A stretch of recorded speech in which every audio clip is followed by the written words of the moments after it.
This is The Guy Gordon Show on News Talk 760 WJR. Here's special guest host Kevin Dietz.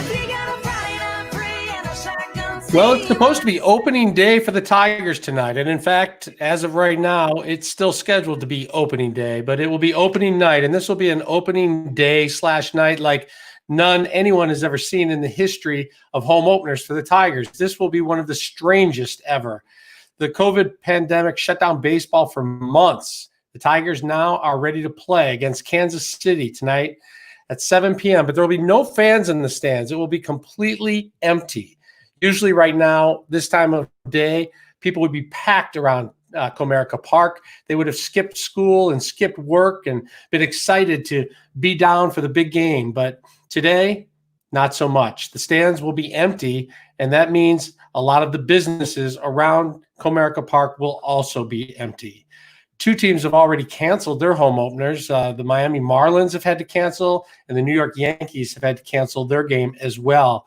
And pretty much every day it is touch and go as Major League Baseball decides what to do. In Miami, 33 players who were traveling with the team tested positive for COVID-19, as did two of the coaches. No possible way they could possibly play. Players are being tested regularly to see if they have COVID or if they have symptoms. And as of right now, they're going to play the game. And we've watched the Tigers play a few games on the road, and it has been very strange to watch pitchers pitching and batters batting with nobody out in the stands. It has been, interesting to say the least. And right now, I know in the city of Detroit, a lot of people were really hoping that they would be able to open up the stadium and let the fans in, maybe social distance fans in some way so that they could enjoy opening day in Major League Baseball. But that is not the case. And we're going to talk about that. The phone lines are 1-800-859-0957, 1-800-859-0WJR. I am Kevin Dietz. I'm in for Guy Gordon. Guy suddenly needed the day off today. We wish him well and a speedy recovery. We're also with Mike Parsons and Nick Roddy, and Marie Osborne is with us today, and Scott Bradley is doing traffic. And we're going to talk a little bit about opening day today, the Detroit Tigers, a lot of other news going on today. The coronavirus numbers continue to tick up and worry people. 78,000 cases in Michigan, 6,154 deaths. Has it changed the way you've been looking at how you go about in public? We want to hear from you. The number is 1-800-859-0957. Let's check in with Mike and Nick. You guys got your ears on in there? And when I saw that headline about the Marlins, I thought to myself, this is exactly what Major League Baseball didn't want. And, I wouldn't be surprised if between now and when the evening games were supposed to be played, if the season was postponed and possibly canceled. And I think maybe this is kind of going to show that maybe you can't do sports without a bubble. And maybe these leagues need to start making bubble contingency plans, not only for this season, but for 2021, because we might not be out of this by then. Yeah, it's interesting to watch how basketball is trying to create the bubble, and other sports have not done that. I was thinking when I was watching the first couple games of the baseball season that maybe this will work. The players don't have to be very close to each other. They can stay away from each other, but it's who else they see throughout the day, throughout the week, that determines whether or not they catch COVID.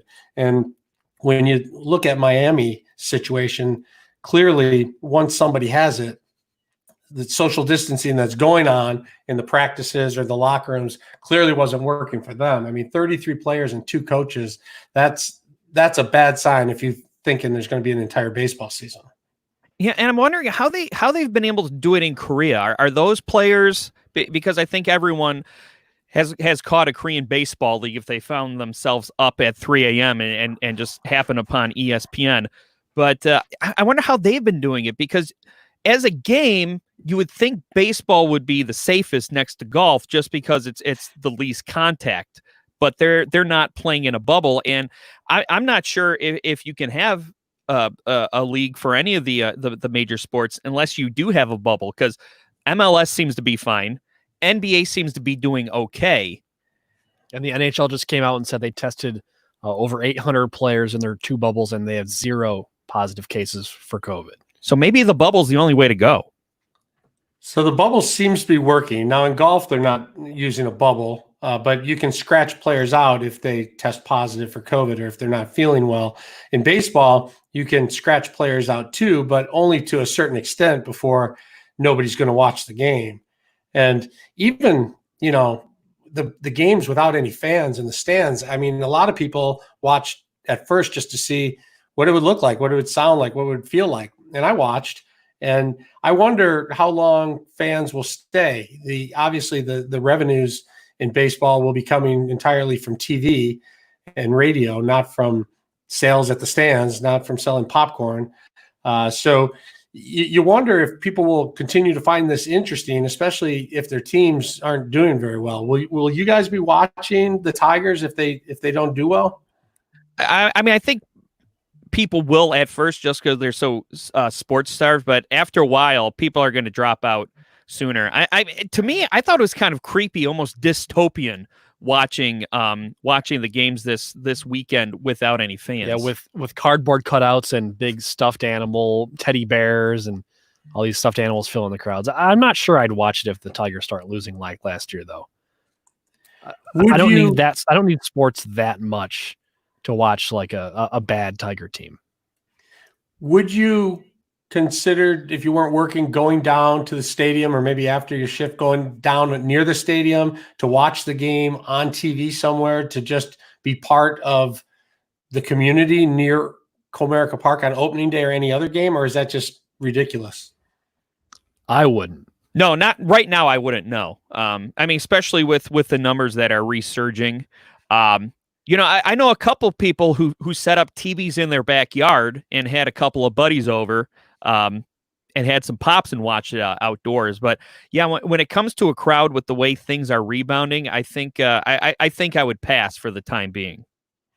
It seems like the timing is really unfortunate for baseball right now because the first wave came in and people locked down, and then things started to open up a little bit. And there was a lot of optimism, but this second wave, I think, has taken a lot out of people. And while they do want to work, they want to, be out with their family, I don't think a lot of people right now, with the way the spikes are looking forward to get into public places like baseball games and concerts and things like that. I just don't think right now, with the way the numbers are, that people want to be out there doing that. I think there's a pullback going on. At least that's what I'm feeling.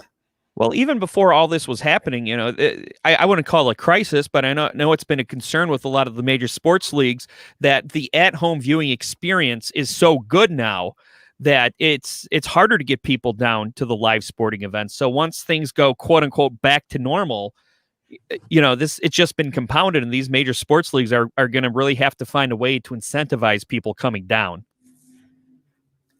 And you watch the Lions as they're trying to practice and trying to figure out what to do. It's just so hard to imagine how college football and professional football will be taking place. I mean, just watching baseball struggle out of the gates, it's going to be very difficult for football to find its feet.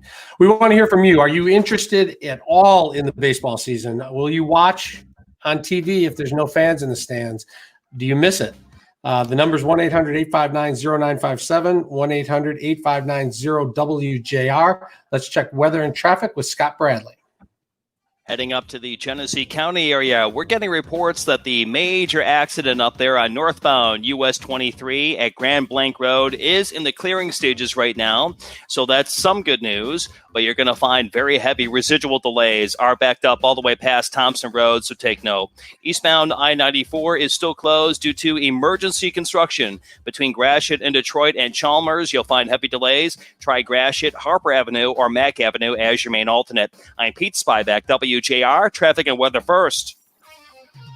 Summertime cold front kicking up a couple of storms this afternoon, and a high of 88 degrees ahead of the front. Nice drop to the humidity here tonight and tomorrow. 67 our low tonight. Sunshine Tuesday 86. Isolated storm Wednesday 82. I'm meteorologist Scott Laurie. More on News Talk 760 WJR.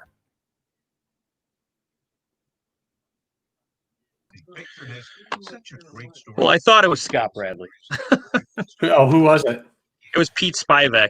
Oh, sorry, Pete. That's all right. I was told Scott. Maybe Scott wasn't in yet.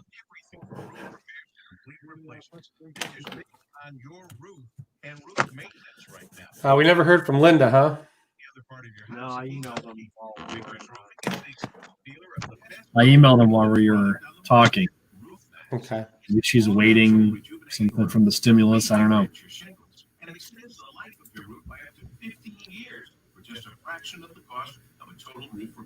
So whether it's a complete roof replacement or extending the life of your current roof with RoofMax, call today for an appointment.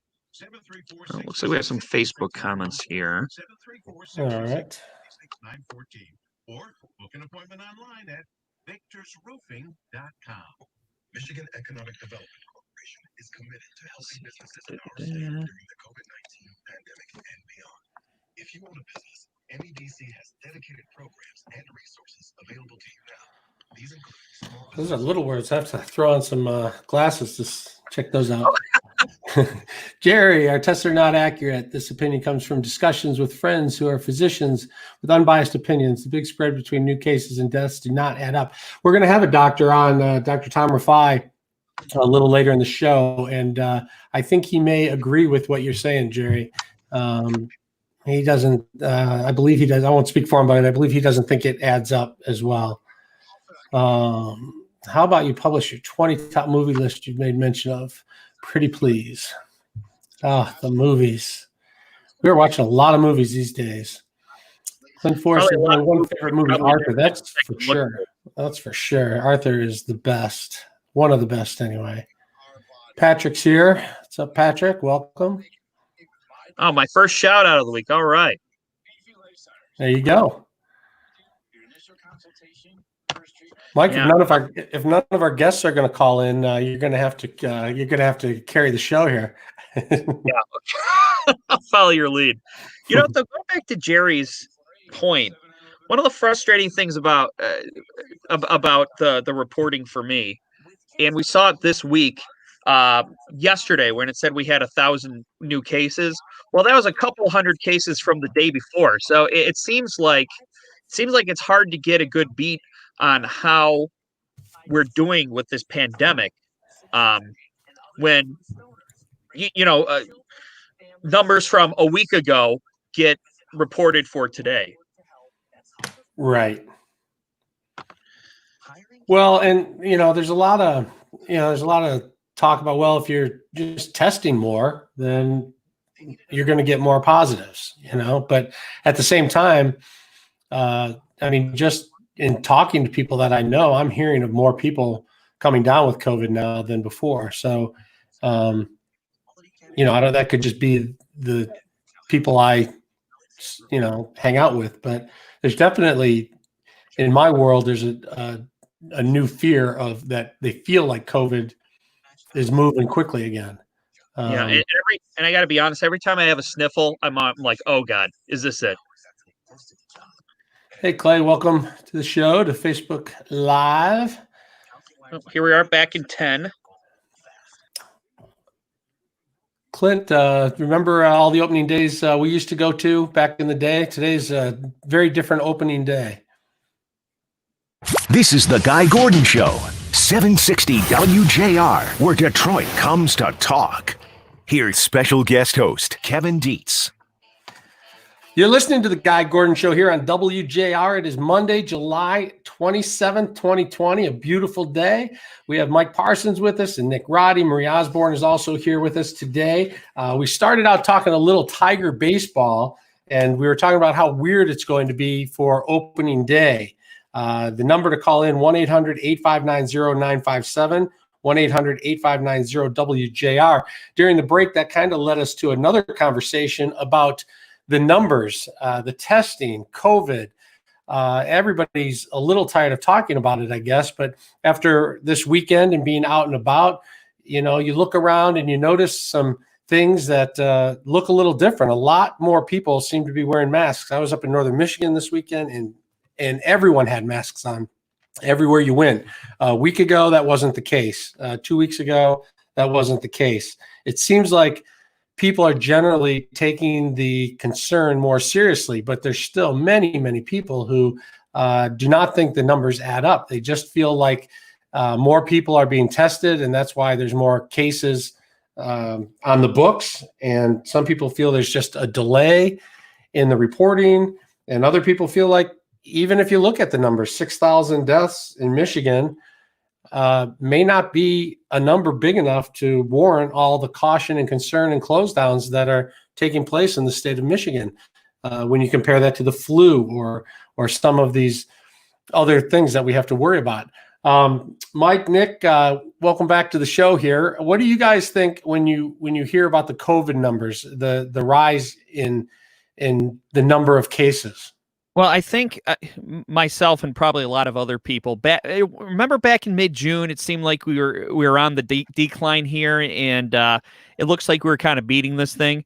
I think we all might have gotten a little bit too comfortable when that happened. But when it comes to the numbers, the frustrating thing, and we saw it on Sunday where it said we had over 1,000 new cases, but a few hundred of those were because they were catching up on reporting cases that got backlogged.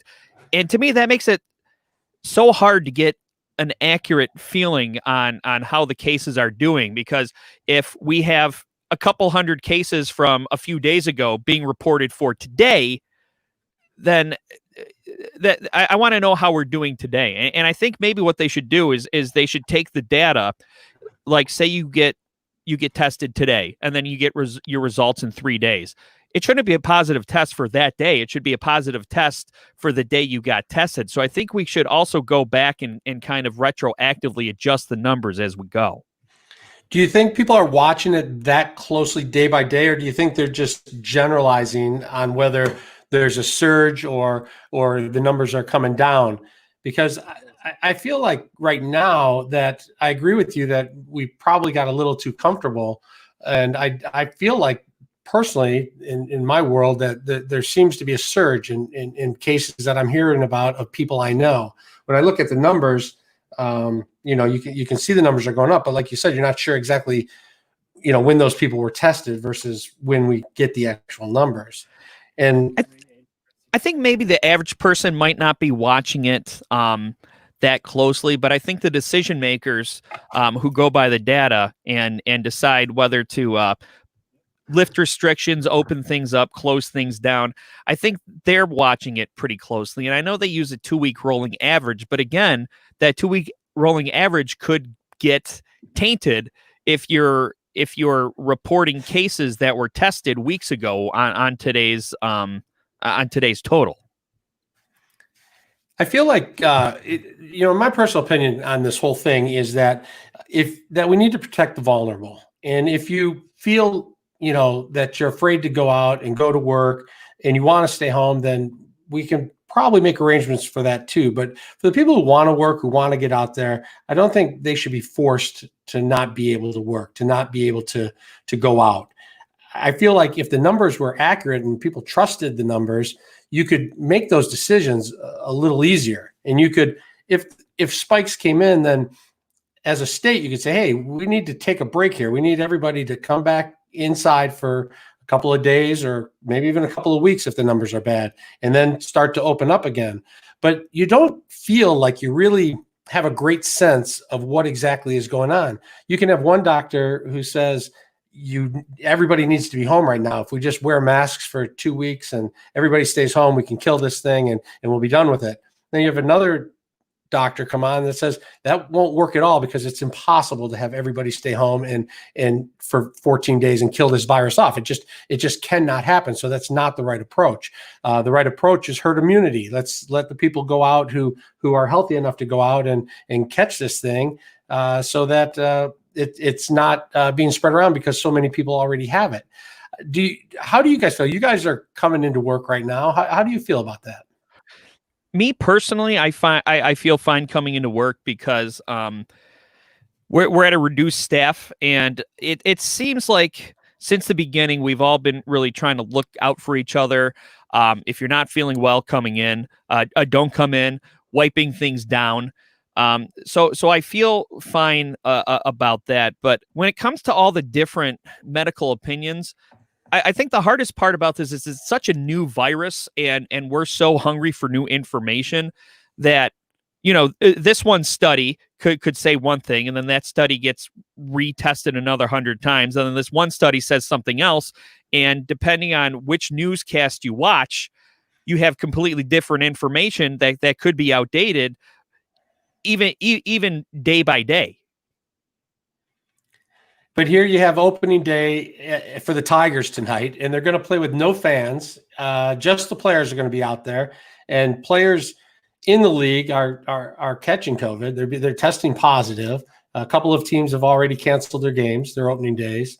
You have bars in the area and restaurants that are open. I guess bars right now, the law says that they can only be open outdoors. The indoors part cannot be. Restaurants are open right now, but in states like New York, they're talking about closing them down again because they went out and tested how safe restaurants were being, and they found out that they weren't being very safe at all, and they started ticketing people. And it seems like we don't have the ability to really police ourselves. When they say that a mask and social distancing works, I don't feel like we're ever going to know because we don't police ourselves. For every 10 people who are wearing a mask and staying 6 feet apart, there's 10 more that aren't doing that. And it just makes it really difficult to talk about science when there's too many variables to even have science. You can't really have science if you have thousands of different variables. Well, yeah, and when it comes to vaccines, when it comes to diseases, those get studied for years and years and years at a time, so that if you get an outlier, you can retest until you're confident enough to come up with some actual general guidelines. And we can't do that right now because this thing's only been around since November.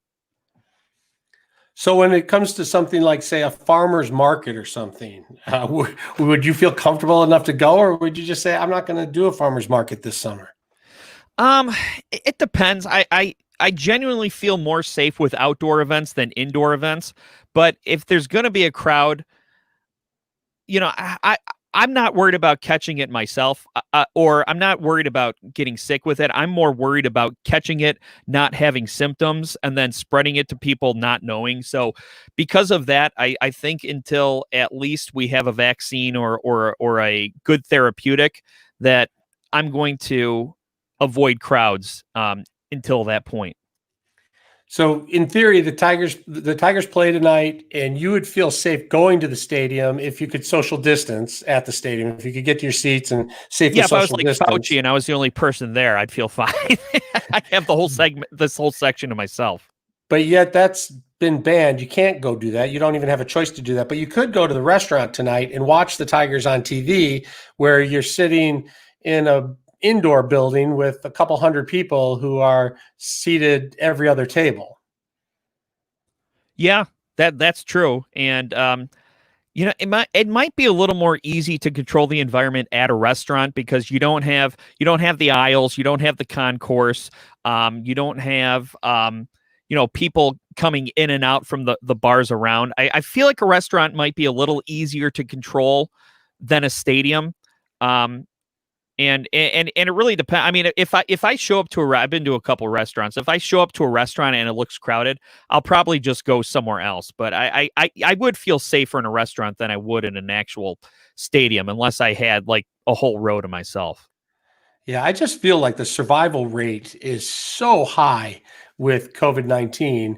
And I'm not saying anyone wants to catch it. It's not something anybody wants. But I feel like the focus should really be on protecting the vulnerable and not on protecting everyone or keeping everybody away from each other. There's got to be ways to, protect the vulnerable and still let people live their lives. It's really tough. And especially when the numbers keep coming out, the news always seems so bad. It seems like, we're spiking here, we're spiking in Florida, we're spiking in Texas. But, what does a spike really mean when you look at it compared to the flu and other things? We're going to have a doctor come on at 4:05, Dr. Tom Rafai, to talk about this.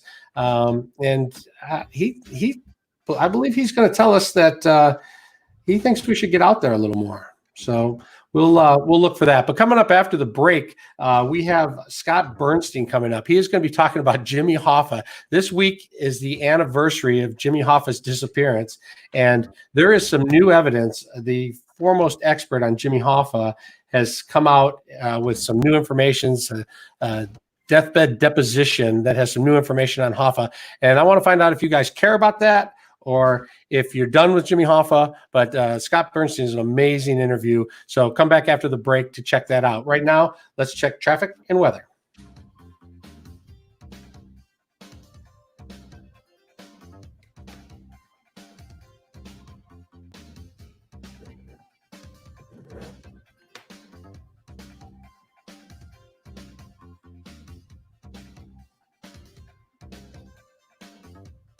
Emergency road construction has closed eastbound I-94 between Gratiot and Detroit and Chalmers. You're still going to find delays backing up to I-75. These delays are costing you at least an hour. Try using Harper Avenue, Gratiot Avenue, or Mack Avenue as your main alternate. You'll find road construction with blocking 2 lanes on westbound M5 Grand River between Evergreen and Telegraph. You may find delays there. I'm Pete Spivak, WJR, traffic and weather first. Could see some thunderstorms as the front comes in this afternoon. It is warm at 88 degrees, but a big plunge to the humidity tonight and tomorrow. 67 tonight. Tomorrow, mostly sunny, 86. I'm meteorologist Scott Larimore, News Talk 760 WJR. Kevin? Where can I? Can you send me the StreamYard link again real quick? Police Chief James Craig says officials are as crime ticks up. Want me to text it to you, Kevin? Yeah, text it to me. Guns are everywhere in the city of Detroit, especially ones that are illegal. Chief James Craig says from June 22nd through July 19th, We have seized citywide a total of 537 illegal firearms. 537. We have not seen the number of handguns that we're seeing now. that's 537 arrests in a 1-month period. The chief says 473 people were arrested for carrying a concealed weapon without a license. In an average week, Detroit police say they seize 80 to 100 guns. Ken Roguski, WJR News. Lawmakers are honoring longtime Congressman and civil rights icon John Lewis today, whose body is lying in state at the Capitol. Senate Majority Leader and Kentucky Republican Mitch McConnell was one of the speakers today. How'd you figure that out, Nick? Did you just were you just guessing? I just got a text from Scott that said the phones aren't working. Oh, I see. Linda tried calling, so I called Westwood. I go, why haven't heard from Linda? Wow. She's been tested positive. Michigan logging 400 new cases of COVID-19, 5 new deaths. That brings the total number of cases to just over. I guess what we could do, Kevin, if you wanted to, since we can't take calls, just tell people to text, and maybe we can read off some texts. Okay. So neither number's working. The call in for guests isn't working, or the nothing's working. Nothing. Oh my god. Do those come up on X screen too? What's that? Do those come up on X screen? No, those come up on Whip. Hold on a second. Oh, and also Scott Bradley tried to tell me Pete Spivak was in him for traffic, but they couldn't get through to us. No. Who's in traffic? Pete Spivak, but Scott tried to tell Mike that Pete would be in traffic, but they couldn't get through our phone lines. Right. It's good to know. Okay. We don't need them, I guess. Well, is it too late? I thought we were just dying. Is it too late? Is it too late to call in sick? About what me and Kevin are saying. What's that, Kevin? Says it too late for me to call in sick? Yeah. Yeah. No, we've already got a visual on you. We know you're fine. Unless you go pull your back. Oh. Ah, there's Scott. Right. We got Scott here. Great. What happened to the phones? Quick, safe, and easy. Thanks for being flexible, Scott. So put you back page here, and then we're about 2 minutes away. Okay. All right. You can hear me, Scott? And daily progress. You can trust certified painters to get the job done right All right, good hustle, Nick. Yeah.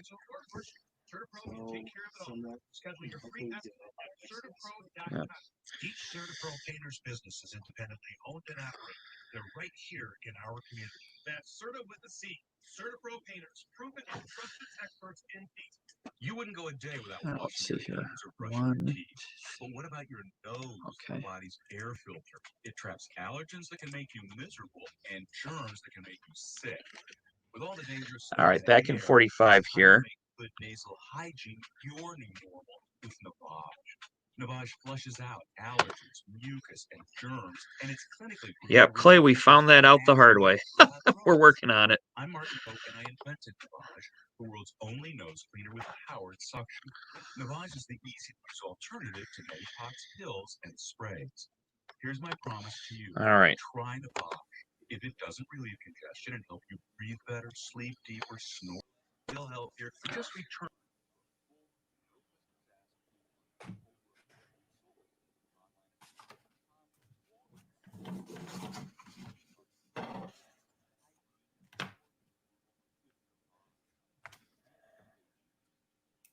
This is The Guy Gordon Show on News Talk 760 WJR. Here's special guest host Kevin Dietz. Welcome back to The Guy Gordon Show. It is Monday, July 27th, 2020. The reason it's been so quiet on The Guy Gordon Show today is our phone lines are down. We did not realize this, but now we do. So our first guests were not able to call in right away, and you were not able to call in right away. But what you can do to join the show, The Guy Gordon Show today, is you can text us at 1-800-859-0957, 1-800-859-0WJR. Send us your text, and we'll read them over the line, and we will communicate that way. So we will get the show going. We want you to be a part of it. And joining us now is Scott Bernstein. Scott is the editor and the CEO and the founder of the Gangster Report. Scott, thanks for being on the Guy Gordon Show. Thanks for having me, Kevin. So this week, I understand, is an anniversary of the disappearance of Jimmy Hoffa. Is that correct? Yes, it is. We seem to hit this every July 30th for the last 45 years.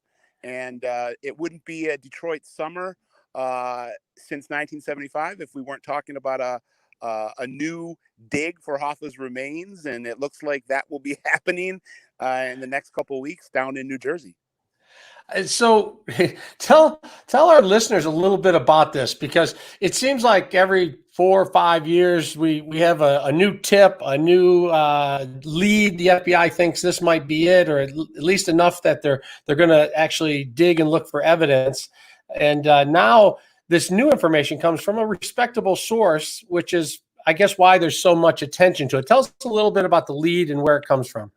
Yeah, well, let me just first say that, the urban legend or the mythology, the mystique that surrounds this disappearance and murder, it's historic, it's iconic.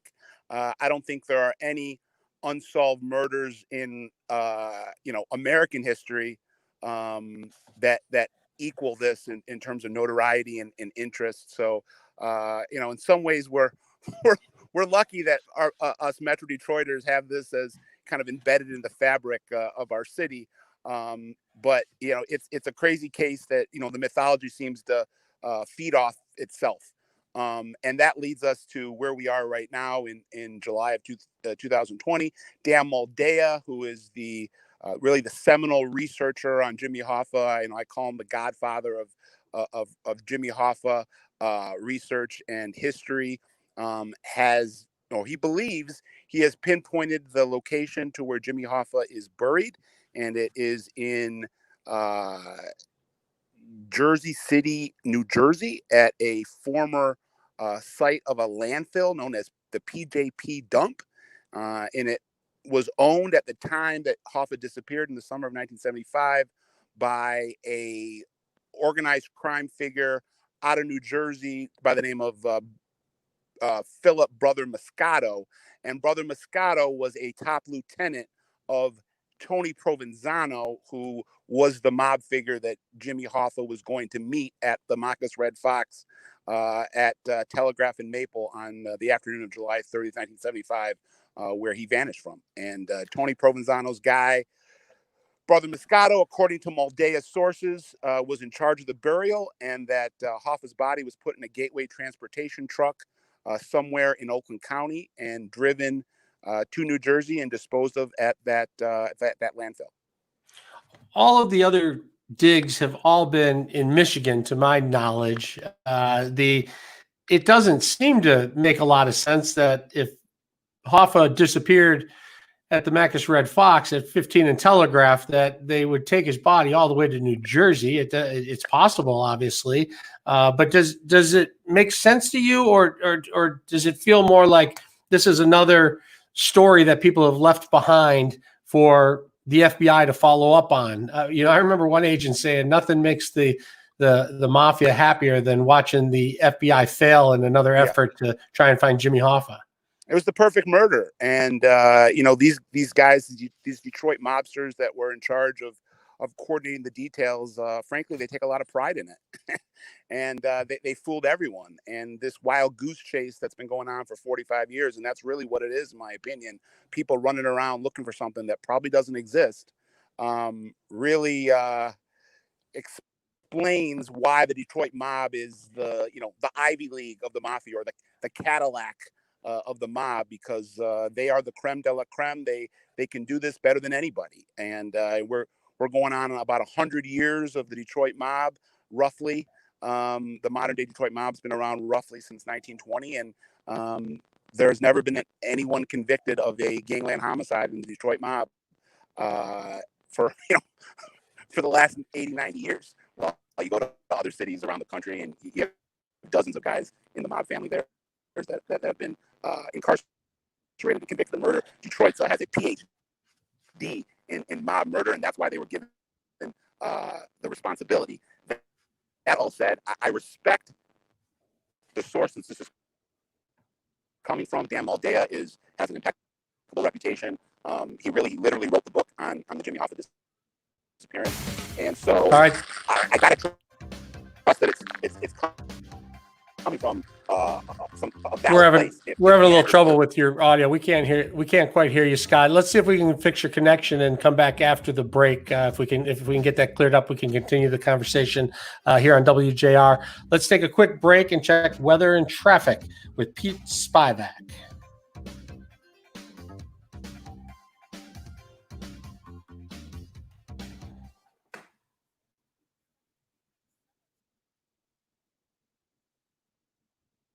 The grand time. In the meantime, be safe. Guys, we might have our phones back. So if that's the case, Scott, we'll call you. We'll call you. Oh, okay. Hold on. Actually, we have another guest coming up here, Kev. Is he there? Oh, I'm gonna bring Nick in here. Scott, are you still working affecting traffic on Telegraph and the phone's working, Nick? In Chicago Street and Plymouth. They are working. Scott, we're going to try. We have another guest in this segment, Scott. I'm going to try and text you and maybe bring you on in a later segment here. Just watch your phone. I think our phones are working again. So I think you'll be able to call into the first number I gave you. Okay, all right. I'll text you. Have you been told you need spine surgery? Oh, there's Westwood one.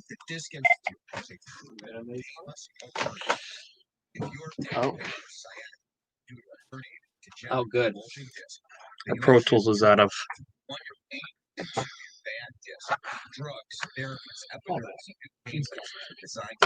They will, I'm sure. But they're not designed to treat your disc problem.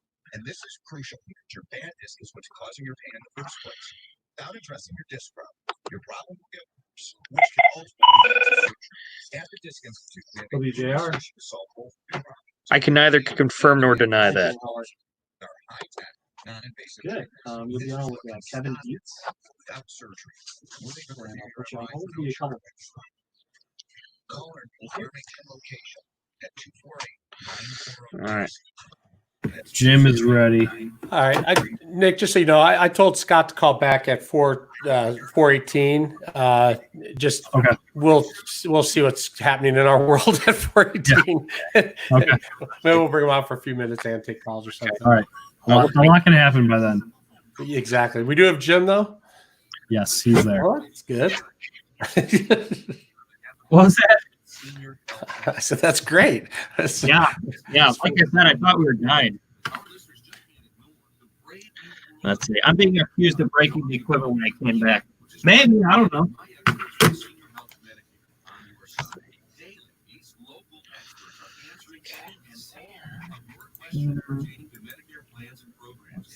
Medicare Part D prescription benefits and much. Call us today for a free plan comparison and free prescription card. Savings can be bigger than you expect, and thousands of our WJR listeners have already received this free comparison. So just call 248-230-8595. That's 248-230-8595. It only takes a few minutes. Call or visit Senior Health Medicare today for your free plan comparison and free prescription card. MyMedicareUniversity.com or call 248-230-8595. That's 248-230-8595. What is this?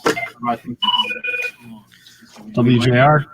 Cured COVID-19 at 4:18, Clay Jerky says. I would say 4:15. We have a better guess right now. Then I guess the Tigers play. Sorry about that, Scott. Thank you.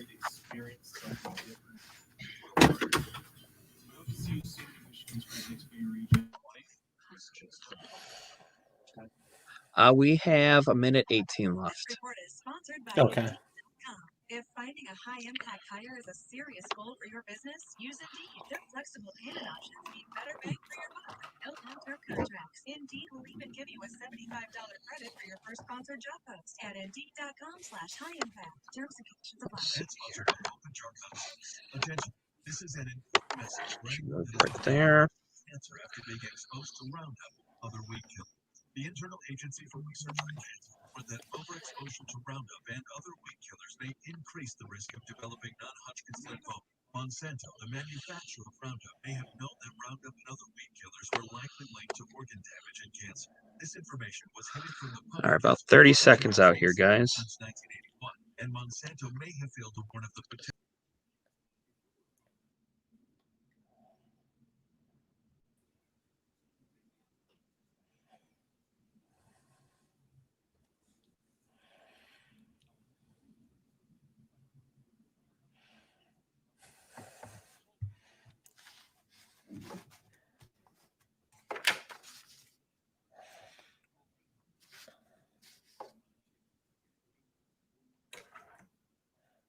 The stories that have been breaking while you've been at work. 760 WJR, where Detroit comes to talk. Here's special guest host Kevin Dietz.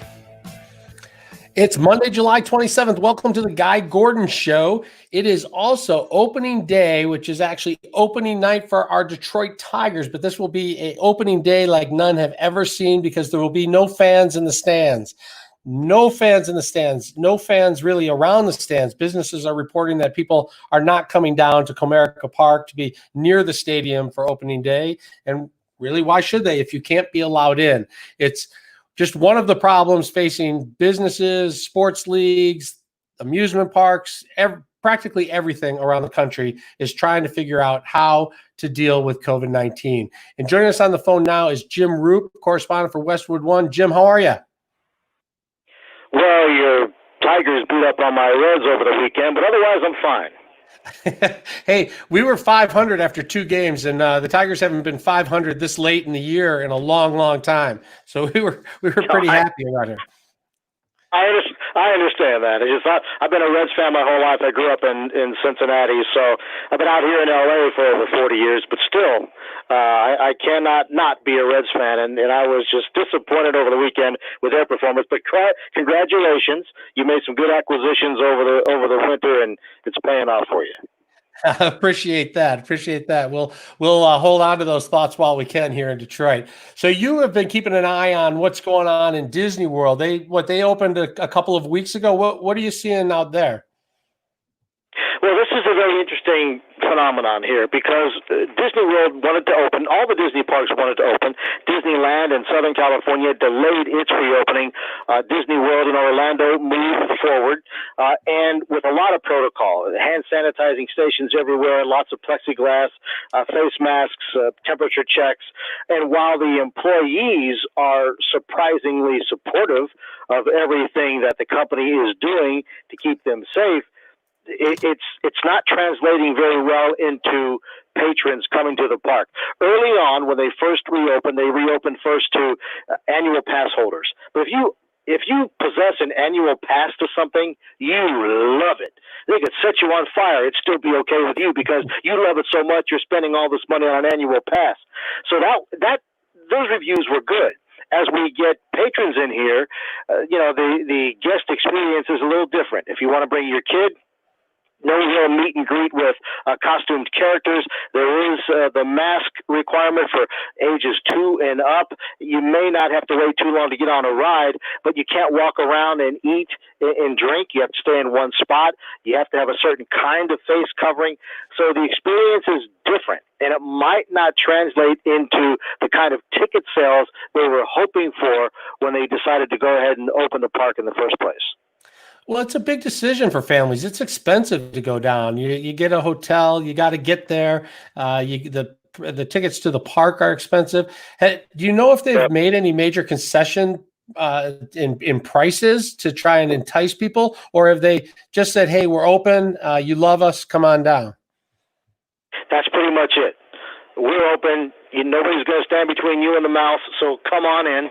But there are no known discounts of any kind that are going on that would entice people to make that trip, even though the experience is going to be different. Again, no parades, no shows of any kind, the meet and greets with the costume characters and all the other Disney folks. So it really is a different experience. And if you go, like I said, the only real good aspect to it is the crowds are quite a bit less, but it's still hot and humid, and you can't walk around with water or anything because you have to take your mask off to eat and drink. So they don't want people to do that. And it was the employees who were complaining about the patrons walking around, putting their face coverings down so they could eat or drink walking through the park, which they believed was going to make the situation unsafe for them. Talking about the employees, the cast members, as they are called. So it's a different experience, and you can go. You're not going to save any money. But at least you can say you went to Disney World during the pandemic. Yeah, I can't imagine standing in line with social distancing and having only a certain number of riders on every ride as it goes around. I think about the times I've been down with my family and there's mobs of people and you're waiting and waiting to see nobody there and still be waiting so long would really be frustrating. It really would be, but there are people who are going, and the reviews are very mixed. What you hear a lot of people are deciding whether they're going to go or not. There are people that are planning vacations, and every other day they change their mind because they have kids, and what's that experience going to be like? You don't want it to be a sterile environment when you go to the most magical place on earth and what some would call the happiest place on earth. But if you've ever taken kids to Disneyland, you know that that's not necessarily the happiest place to be. But nonetheless, people are going. The reviews are mixed. And the only people who are really happy at this point are the employees who just love the protocols and the measures that have been put in place to keep them safe. You're out in California. I wanted to ask you about the passing of Regis Philbin and how that's being received out in California.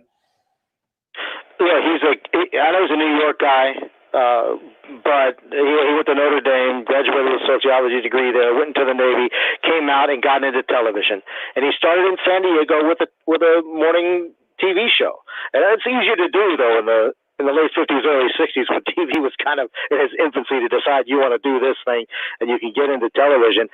But then he went to Jerry Bishop, came back to L.A. for a while, so he really is a California guy as much as he is a New York guy. So it's very sad. I had the pleasure of meeting him a few times in covering entertainment stuff.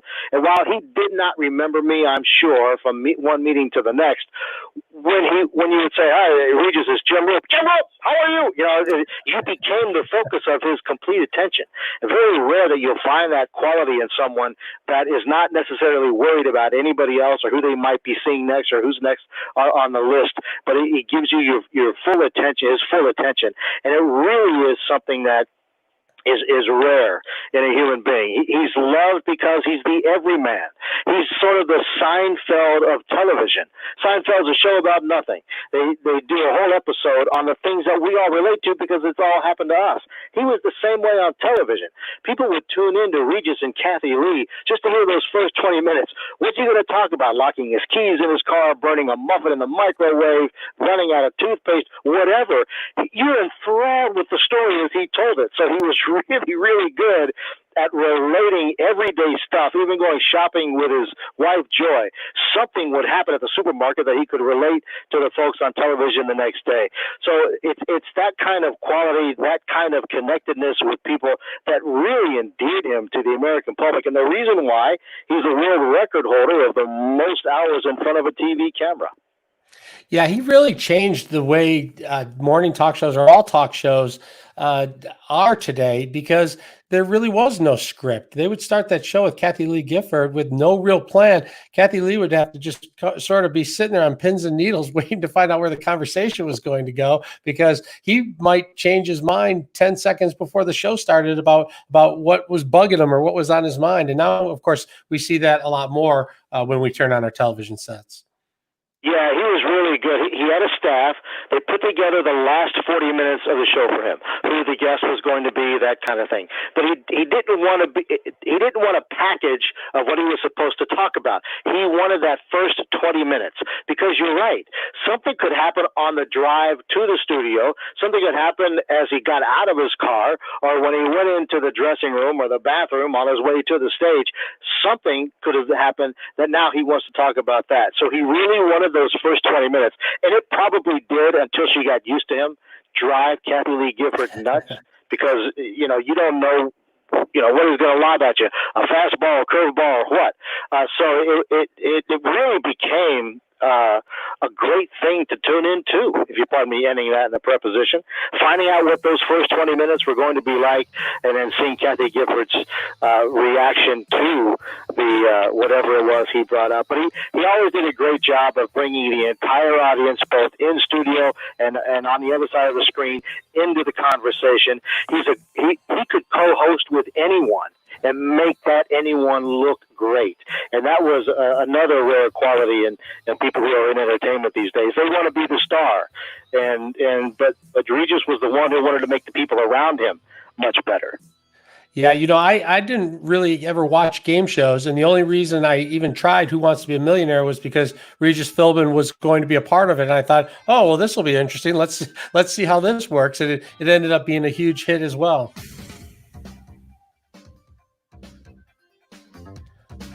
All right, that's Jim Roop from Los Angeles, California. Thanks for being on the Guy Gordon Show. We'll be right back with more. Let's check in on weather and traffic with Pete Spivak.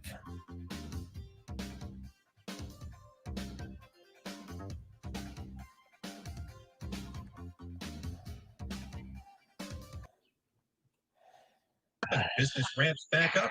Apply online today. All right, now we got the bugs worked out. Let's do a radio show. We do have some Facebook comments if we want to read some of those. I'm afraid to go over to Facebook and see what they're saying. They're probably like, what is wrong with you? What is your problem? I have to say, people are a lot nicer on our Facebook than they are on Facebook at large. Well, that's good. Yeah, boy, if we had to deal with the regular comments, we'd really be in trouble.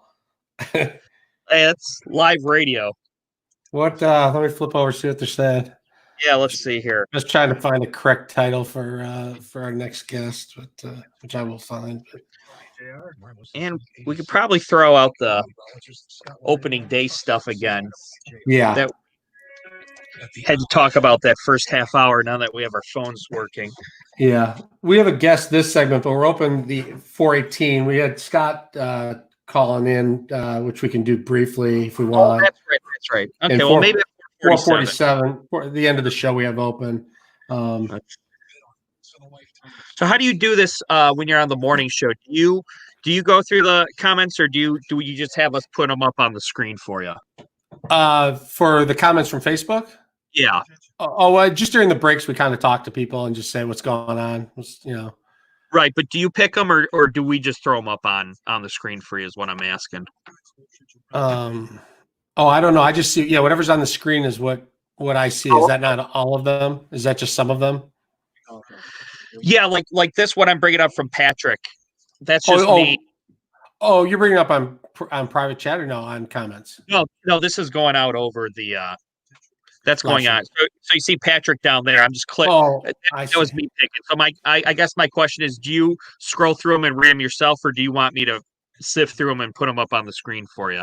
Oh, you can put stuff up on the screen if you want. I don't do much of anything. I say, hey Clay, what up, Patrick? Oh, I see. I just kind of comment on their comments. I just kind of be like, Patrick, like Patrick said, people can't even social distance at Lowe's. It's so. Brian's got a suggestion to look at the Breitbart article, which is always good. I like when they suggest stories and then we take them. We do that in the morning a lot. Okay. But I don't know this show right now. I think I've lost about 15 pounds so far in the last hour. just watching as the phone lines don't work and we're not texting and the guests aren't calling in and I'm gonna see how long I could talk about nothing. I need Regis here to give me a lifeline. Right, you're like the Seinfeld of radio. I'd like to phone a friend, please. Yeah. Well, you can always tell me.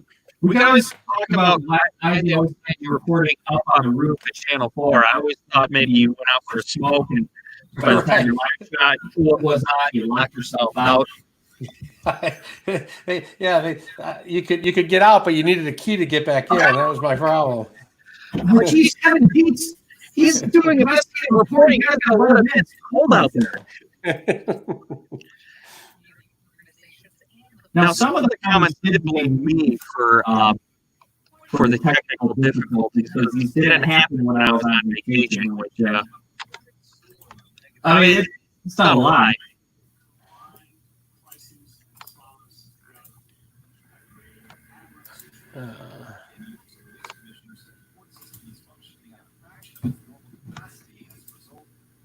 Let's see. Nick, you're being welcomed in. Clay, you're tiny Nick in the face. I have no idea how Patrick knows this much about the station, but if anything leaks, we know who the mole is. And who's giving him all the information? Right. Patrick, who are you working for?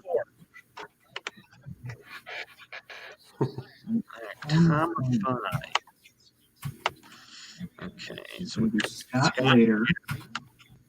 Next.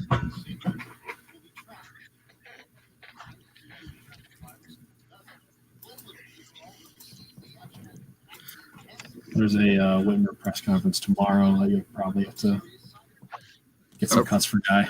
It's at 2. Who is that? Whitmer. Oh, Whitmer. Yeah. Chief Craig was doing something this afternoon about the shootings and whatnot. Who is? Oh, Chief Craig was doing something today, press conference this afternoon. Whitmer tomorrow. So yeah, it's been tough the last month. The violence the past couple months. WCR. That's a beautiful sound. Phone's ringing.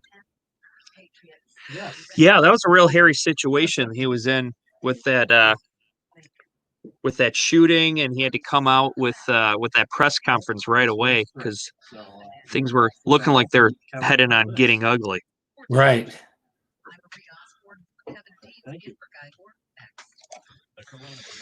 All right, back in 40 seconds, and this hour will be much easier than the first one there, Kevin. All right. And your guest is there. Okay, great. is Dr. Tom Rafai.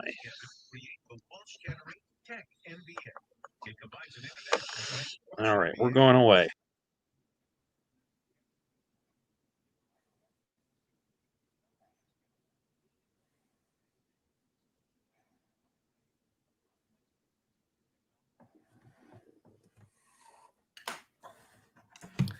Is Tom there yet?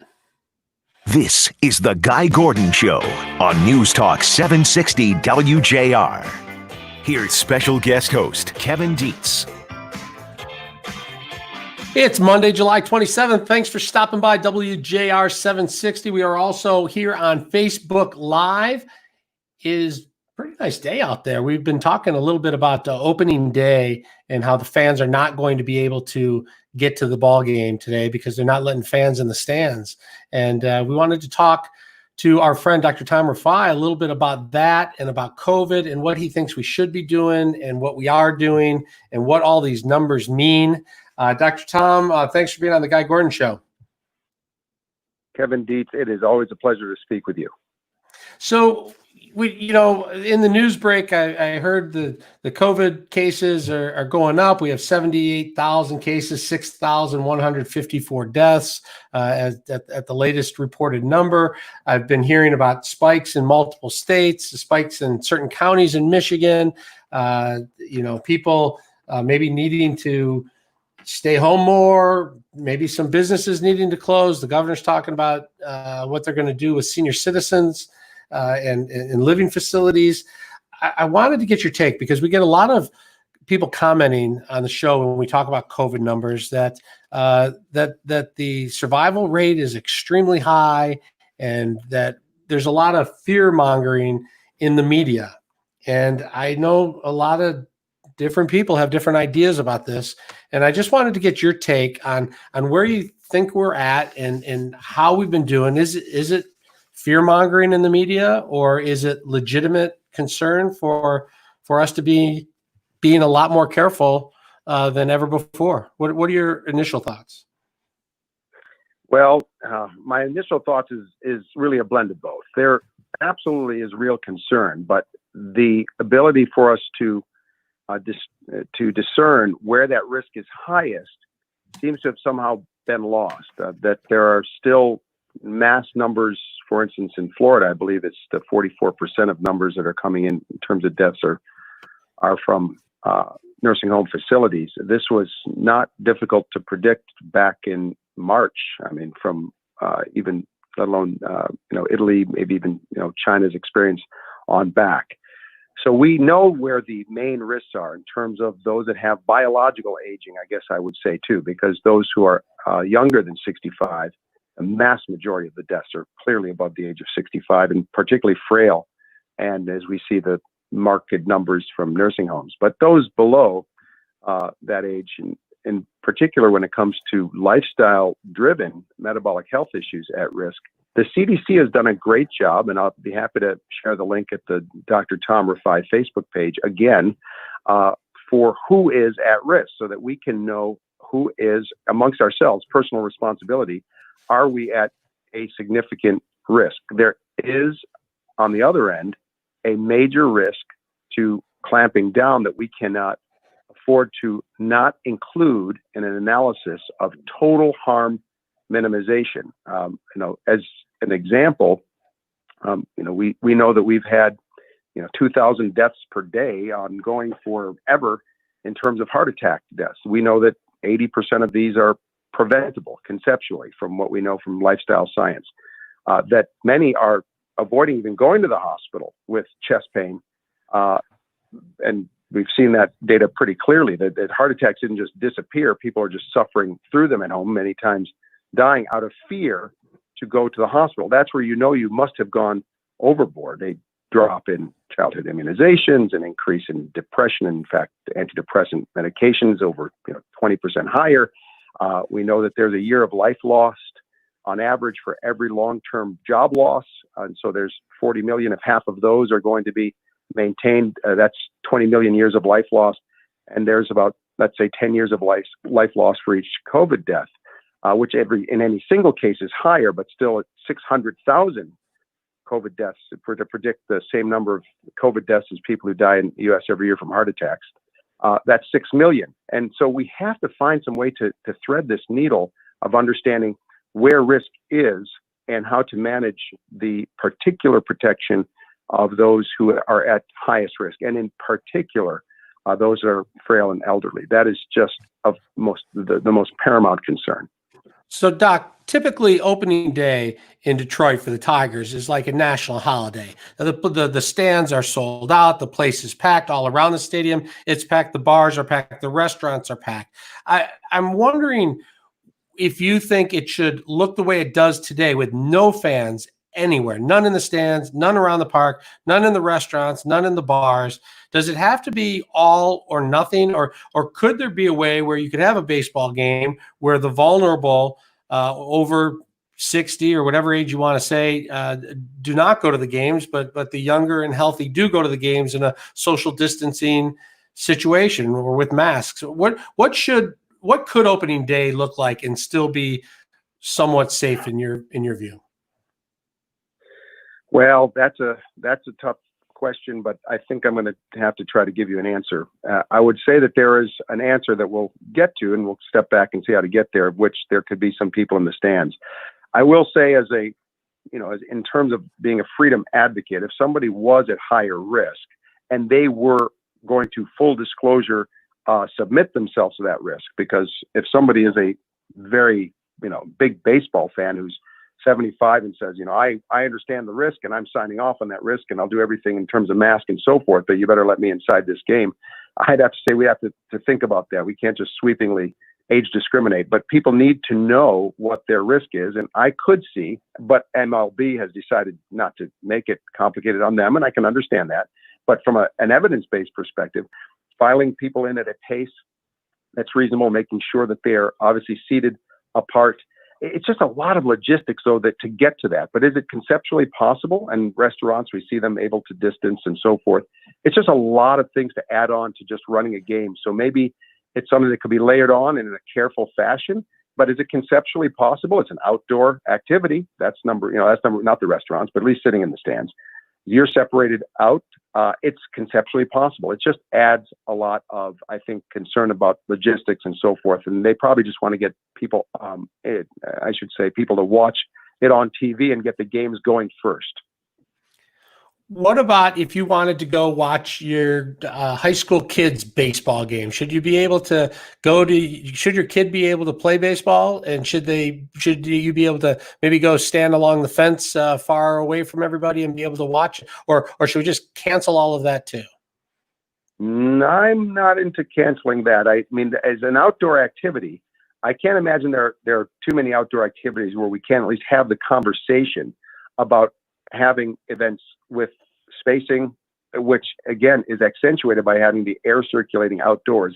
Unless people are very highly concentrated together, and we know about some of these kind of situations, whether it's parties or protests or whatever the case may be, but this is a pre-planned event and everybody has their wits about them, and we know that we can easily be spaced apart in an outdoor scenario where, yes, we might be cheering for our kids, but we should probably know that we're not going to be screaming out and yelling right next to somebody else.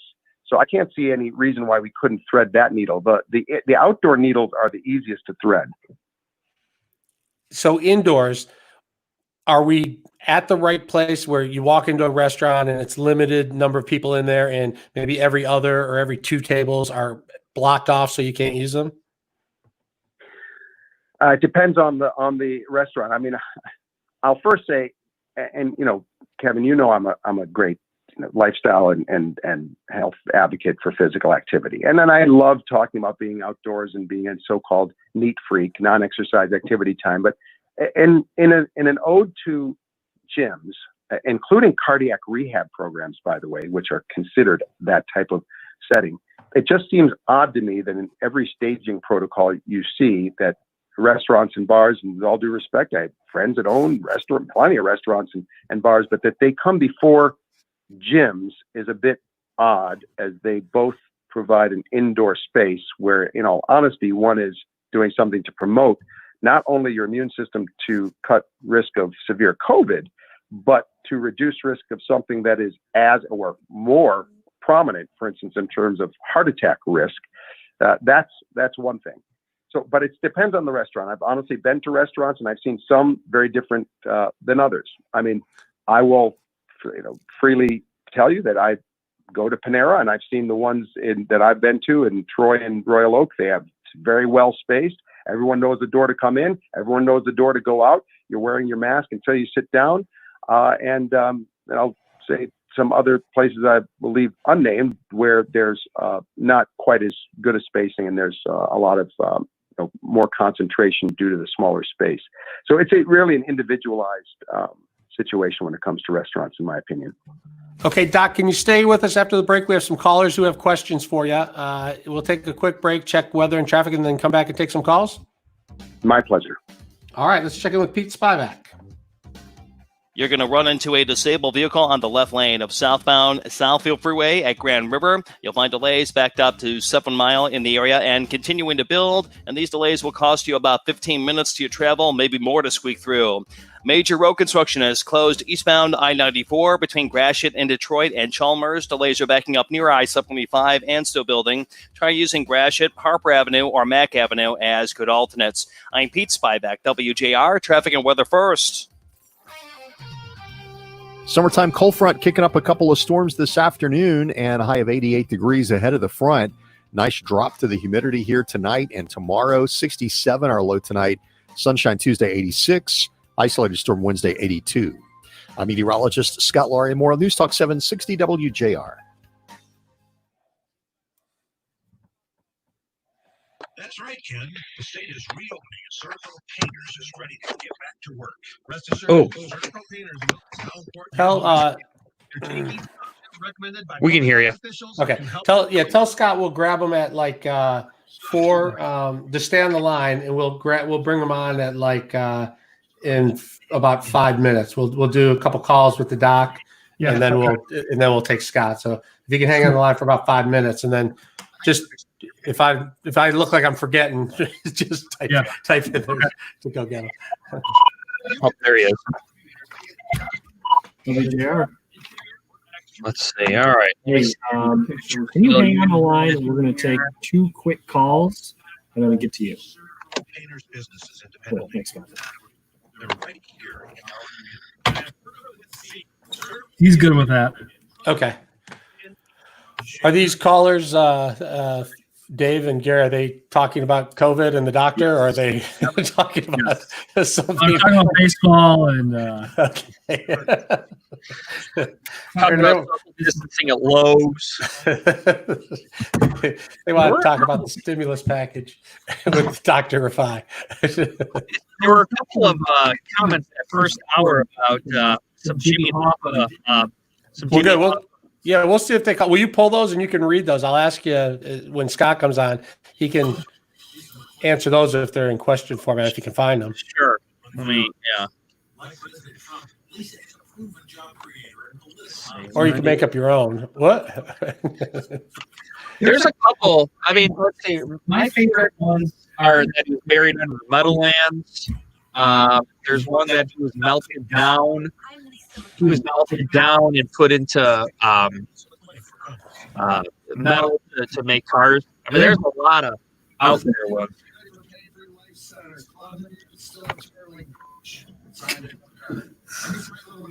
What a great commercial. It's unbelievable. The high intensity, high dose laser air to treat your pain right on its source. What's the easiest way for me to tell you what it feels like? I think Mac and Cloud Muse should do one of these pain-free light center commercials like together. Yeah.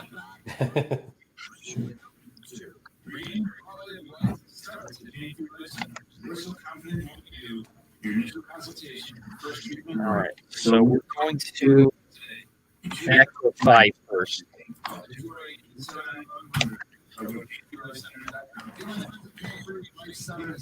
right, I'll have that one.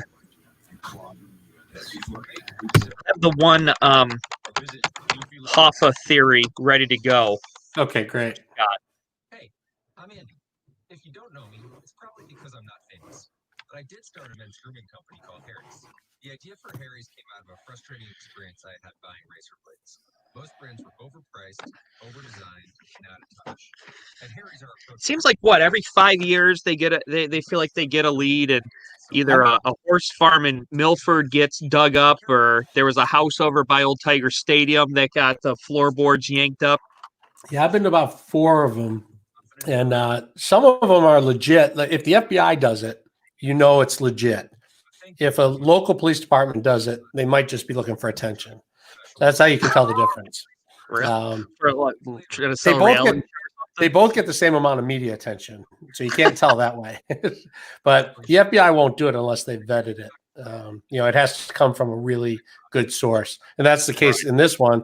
It's from sworn depositions of somebody who could know or should This know. is the Guy Gordon Show on News Talk 760 WJR. Here's special guest host Kevin Dietz. We've been talking about COVID-19 and social distancing and opening day. Can you get out there safely? Should you be able to go out there safely? We've been talking with Dr. Tom Rafai about it, and we have a couple of callers who called in with some of their questions of their own. So, Tom, welcome back to the show. Thank you. And we're going to check in first with caller Dave in Rochester. Dave, welcome to the Guy Gordon Show. Thanks. Dr. Tom, a couple of questions. You mentioned the life loss from a loss of a job. Isn't that based on data having nothing to do with the fact that you make a assurance to the lost workers that you replace, like the European model, 100% of their income until it passes? And that's the biggest source of the uncertainty and anxiety that would likely be attributable to the life. And a lot of the customers, as far as who loses those jobs, are related to places where, like restaurants and bars, where people can't have masks on while eating or drinking, so they don't appropriately go. So it's not like a irrational fear, but rather a logical thing where there's not business to support it for good reason. And thirdly, as far as the bars and the rest, I totally agree that it's really irrational to put bars and restaurants in front of health clubs. The people who go to health clubs have a health consciousness to begin with. People at bars, the workers, everyone else, they're not. They don't appear, based on any observation, whether you watch the news or your own experience, they're clearly not that concerned as far as the fact that everyone does not have masks on and they're not social distancing. All right, Dave, thanks for calling the Guy Gordon Show. Dr. Tom Rafai, what do you think about Dave's thoughts there? Well, thank you, Dave, for your call. I mean, he's right. The data based on job losses is certainly not perfect and perfectly applicable, and we've never had an experience like this before, and there may be some comparison issues, but we certainly know that a massive loss of jobs is not going to help the health of the society. Whether we can quantify it that perfectly is a point very well taken. His second point regarding that the fear is real, there's no doubt about that. There is real fear, and there are people who need to take their personal health. And again, I will post for it to be a little bit easier as far as who is at high risk, not only based on age, but if you're younger than 65, who might be at higher risk on the Dr. Tom Rafai Facebook page after this. And having that real fear is quite correct. I mean, I've walked into a restaurant where I consider myself in very good health. I'll be almost 52, but I've got, clean coronary calcium score. My metabolic health is measurably fantastic, but I'm not willing to risk that high of a level of potential risk, remembering that indoors and when people are concentrated, and there's a matter of time and concentration of the virus that you get exposed to, you can even have a very healthy person who gets exposed to a high load get sick. So it's not where you want to just push the envelope just because you're in the low risk zone. And as far as health clubs, thank you, Dave. I mean, I don't even know what else to say. I have no idea why it would be such that health clubs, including cardiac rehabilitation programs, I have to emphasize, have to be closed at a higher risk level than restaurants and bars. And this is nothing against restaurants and bars, but again, I go back to the COVID-19 disease has a particular predilection for people who have metabolic health issues, much of which is preventable through therapeutic lifestyle change. In fact, I would say that if you look at the data on prediabetes, there's 90 million prediabetics, 80 million don't even know they have it. If you're one of the fortunate who's asked your doctor to be screened because you're over the age of 40 and you know that you're a bit overweight, or you have a family history and you're found to have it. And then you engage in lifestyle change with physical activity and healthier eating to reduce your body weight by just 10% within 6 months. Over a 4-year time span, that would reduce your risk of diabetes by 85%. And it'd be very difficult, considering the level of risk we see with diabetes and COVID, to think that you wouldn't, in a short period of time, in probably several weeks, much of it in the beginning of your lifestyle change, not reduce your risk for at least mortality, if not catching COVID-19. You may become one of those low symptomatic and maybe even asymptomatic people versus someone who got a severe disease and maybe dies from it. You have a lot of power, whether it's blood pressure, diabetes, heart disease, or weight, to change your risk over just a few weeks. All right, Dr. Tom Rafai, thanks for being on the Guy Gordon Show. We appreciate it, and we'll check out your Facebook page. It's always a pleasure. Thank you, sir. All right. Joining us now on the Guy Gordon Show is Scott Bernstein. We were talking with Scott a little earlier in the show about Jimmy Hoffa. It is the anniversary this week of his disappearance. And Scott, welcome back to the show. Thanks. I don't know what happened. Should we start all over again? No. I think what we wanted to ask you a little bit is have a little fun about what are some of the craziest things you've heard. You've been following the Hoffa story for decades now. What are some of the craziest things you've heard? And are you surprised that so many of these leads actually get followed up on to the extent they do by law enforcement? No, because this is the white whale for the Detroit FBI, or for the FBI, in America. This is, they've been trying to crack this nut for 45 years. They've spent literally, I would guess, hundreds of millions of dollars on this investigation. That's not an exaggeration. I think at least into the triple figures.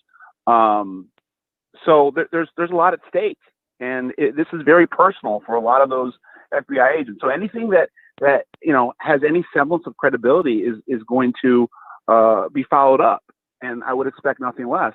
I think there's been a lot of crazy theories out there. Some I don't even want to give credence to.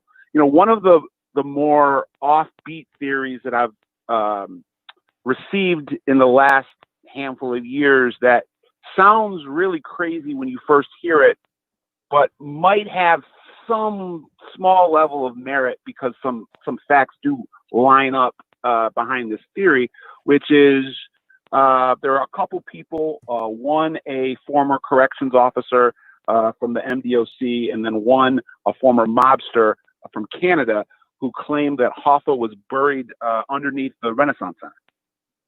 And the reason I give that theory a very, very, very small modicum of credibility is because the week that Hoffa disappeared was the week they were pouring the concrete for the Renaissance Center. And the construction companies that were involved in that endeavor had organized crime links.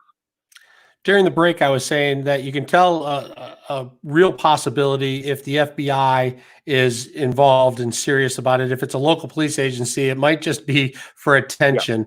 Yeah. Would you tend to agree with that? And how much credibility do you give this latest effort where there may be yet another dig coming up this summer? Yes, I agree with that. I think if you look back at the most recent dig, which took place, I believe, at some point in the summer of 19 last year, I believe, they went and dug up, down by Monroe, by Temperance, in between Temperance and Monroe, based on a tip, but it was the state police that were searching, not the FBI. The last FBI search, I believe, was in 2000, or the last full-scale FBI search was in 2013 when they went up to the old Toco farm at Buell and Adams Road based on a tip by the Detroit underboss or former underboss of the Detroit Mafia, Tony Cirilli. In terms of what's coming down the pike, Dan Moldea, who has proffered this theory in New Jersey, he wrote the book on Jimmy Hoffa and the disappearance of Jimmy Hoffa. So if he's co-signing it, I want to see what happens. All right, you can read all about Scott Bernstein's theories on Jimmy Hoffa on the Gangster Report at thegangsterreport.com. Scott, thanks for being on the show. We really appreciate it. Thanks, Kevin. All right, we'll be right back with more. Let's check weather and traffic with Pete Spivak.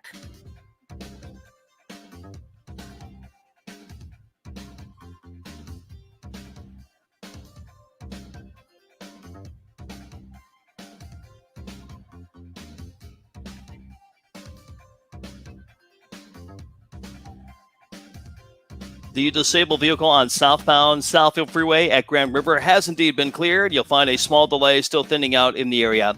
Emergency road construction has closed eastbound I-94 between Gratiot and Detroit and Chalmers. Delays are backing up near I-75, costing you an hour to your travel. Try using Harper Avenue, Gratiot Avenue, or Mack Avenue as main alternates. I'm Pete Spivak, WJR. Traffic and weather first.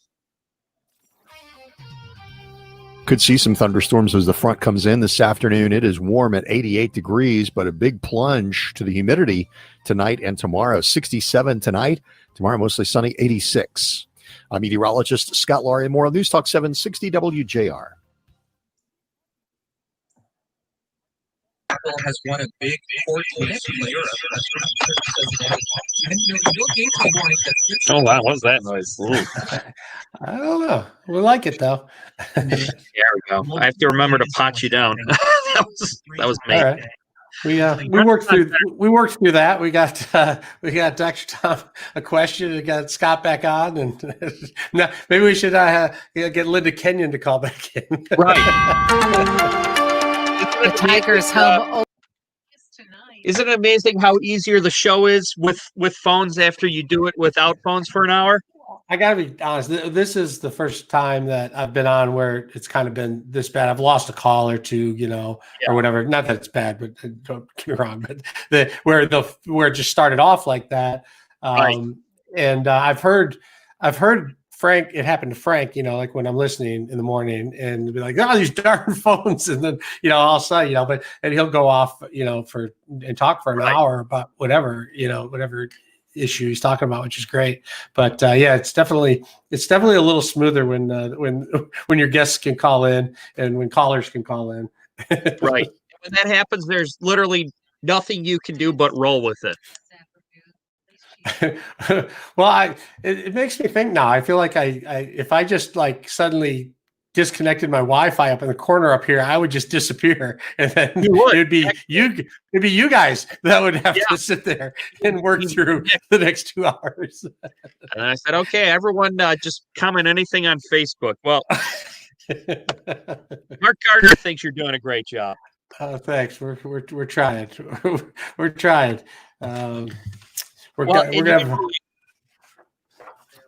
We didn't have a ton of warning that guy wasn't going to be in today either. At least I didn't. And here's the thing, other than us talking about it openly here on Facebook, for the most part, no one knows you're sweating but you. Right. Yes. Yeah. It's just us and our Facebook friends are aware. Everyone else is like, that's okay. It's just everything's fine. They really seem to talk a lot about Tiger baseball.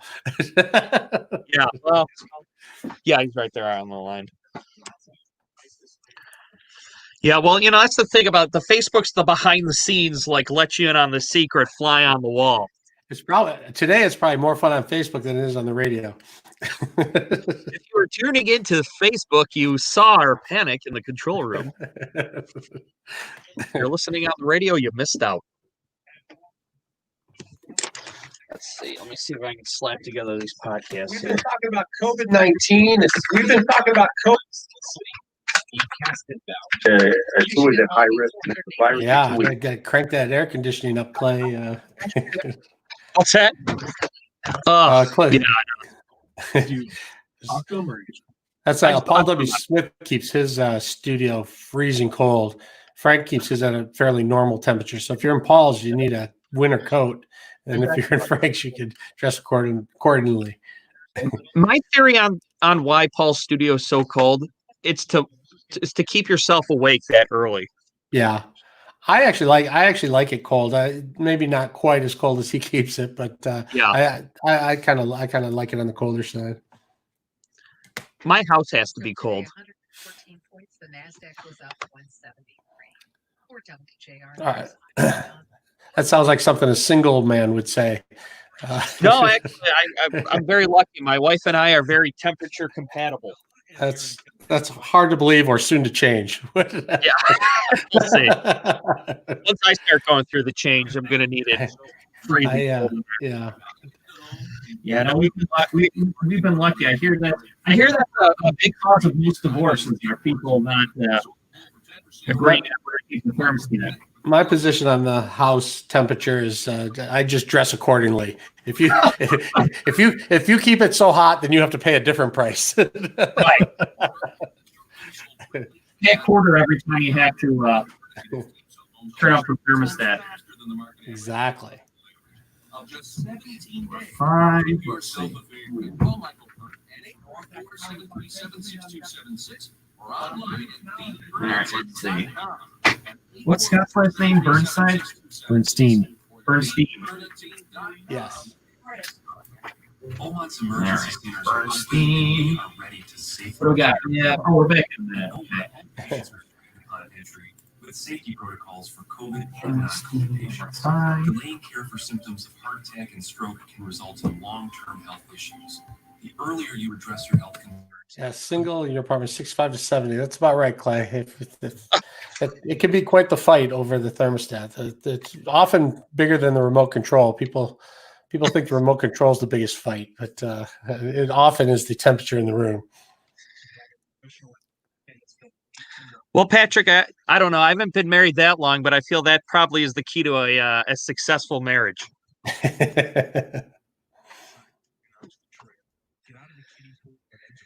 We'll see.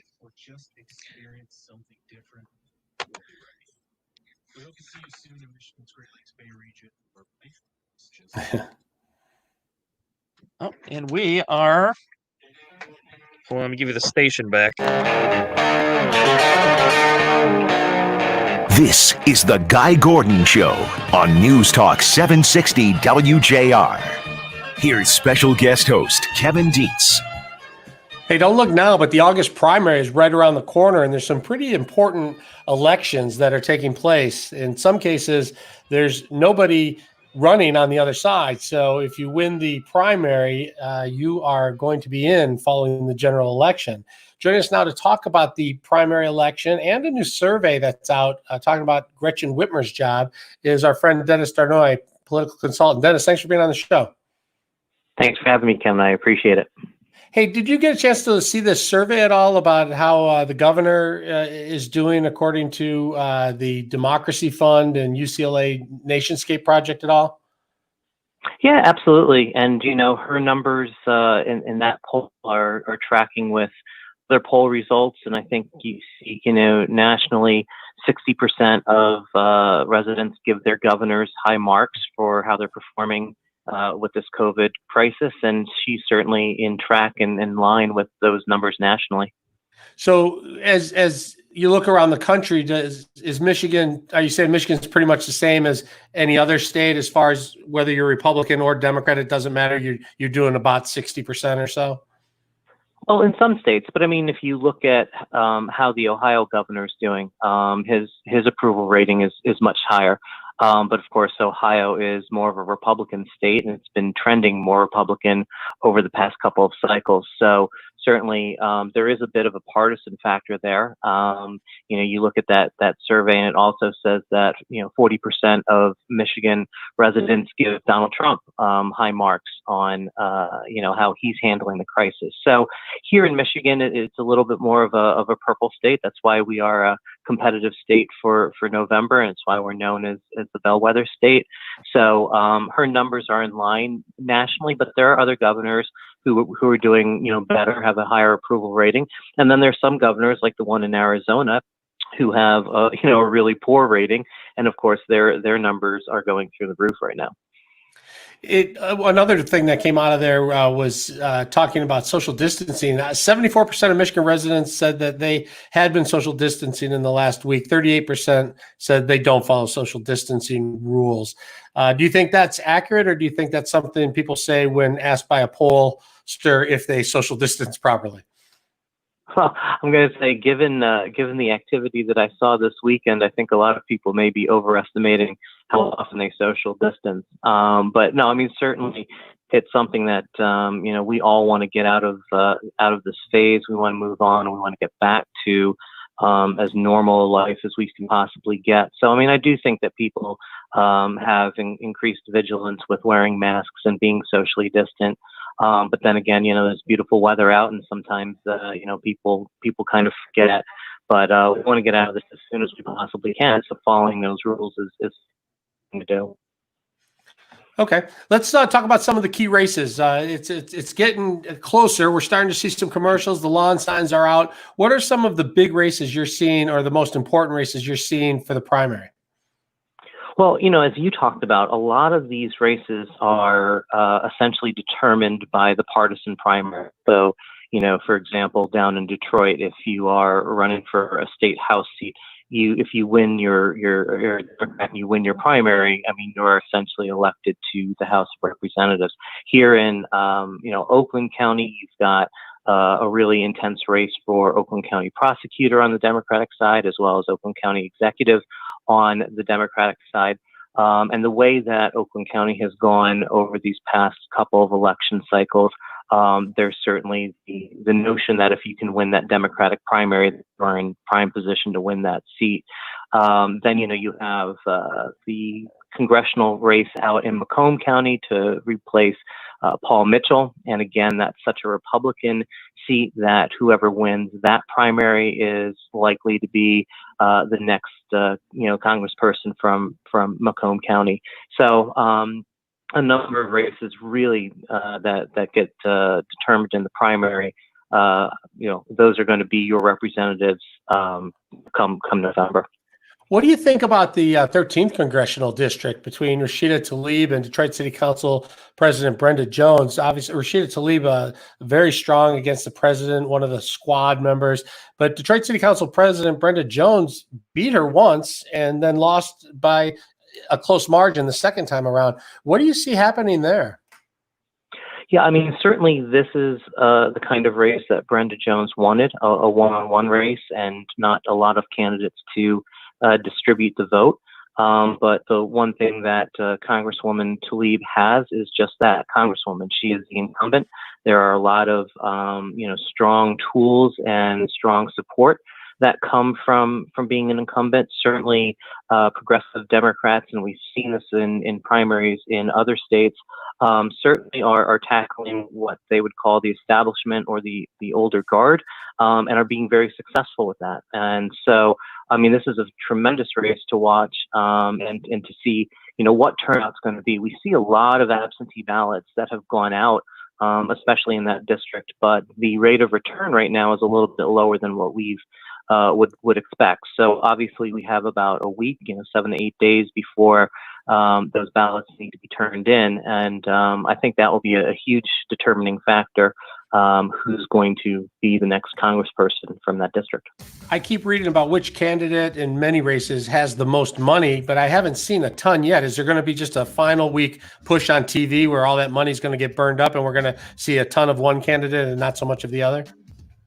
Well, the filing reports came out this Friday, and it's sort of as we suspected, that there's not a lot of money. COVID-19 has certainly impacted that, but you will see a lot of commercials, usually from outside groups supporting one candidate or another. And you're going to see a push this week and then this weekend. But it's just one of those elections where there wasn't a lot of money to be spread around. So expect to see it when you're online, a lot of digital targeting, and then those last-minute mailers to absentee ballot voters who haven't yet cast their ballot. All right, Dennis Darnoy, thanks for being on the Guy Gordon Show. We'll check back in with you shortly. All right, thank you very much. Have a great day. All right, open lines are next. Give us a call at 1-800-859-0957. Right now, let's check in on traffic and weather with Pete Spivak.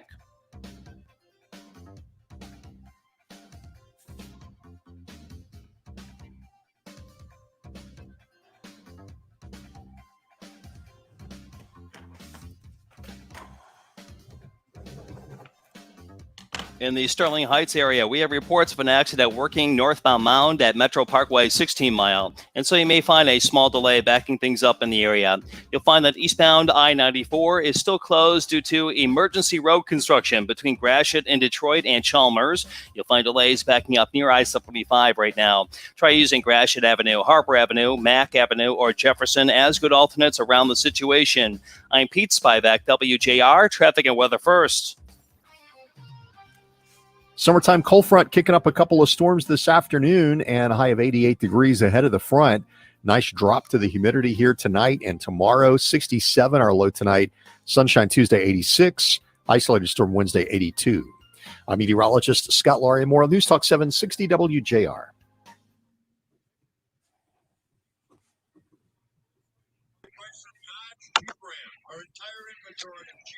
Take that down. Oh, I can keep that up. We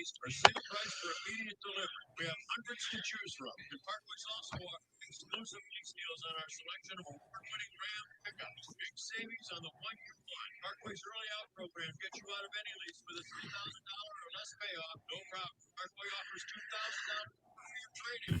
I can't believe it. We made it. Almost. If you are in tomorrow, I'd say there's more than a 50% chance we will have phones, so it should be easier. That's all right. I guess you need one of these so that you know what it's like. You know how good you have it when it's going well. You know what? So we don't get cocky either. Right. The more confident I feel, the more things go wrong. Exactly. We'll take another word of encouragement. I think we handled it well.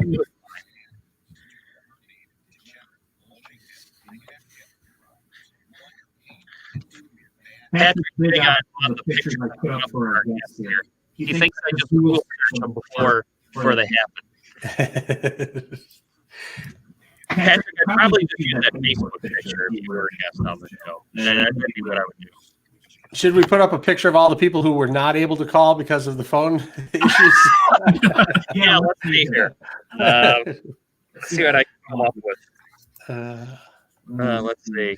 Well, I think Mitch is in here. I think Mitch is in today. He's off next week. Sean Legion is in all week. Oh, yes? Yeah, they're on vacation. Oh, Mitch is on. Here's a picture of all the people who are not able to call it today. The same people who can't come out to. Yes. Thank you for trying to call today. We're sorry that our phone lines were down. Guess what? If you call us in that first hour, you get free tickets to the Tigers game tonight. Right, exactly. Let's see. Let me see your out here. Your out will be fit. Our out will be 57. Our out 5650. 5650. Yeah. Now you have music behind you. Round of applause for Nick for getting the guys on screen there. Thanks for Nick for noticing the phones weren't working when the rest of us were just thinking we were really bombing. Honestly, I just thought we were boring people. Yeah, it could have been. Yeah. You can't rule that out anyway. We can't, right.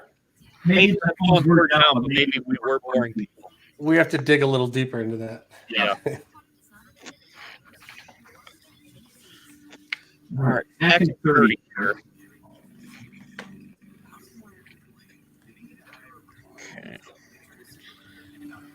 On that number, couple time. Yeah, we do have one ready to go, but.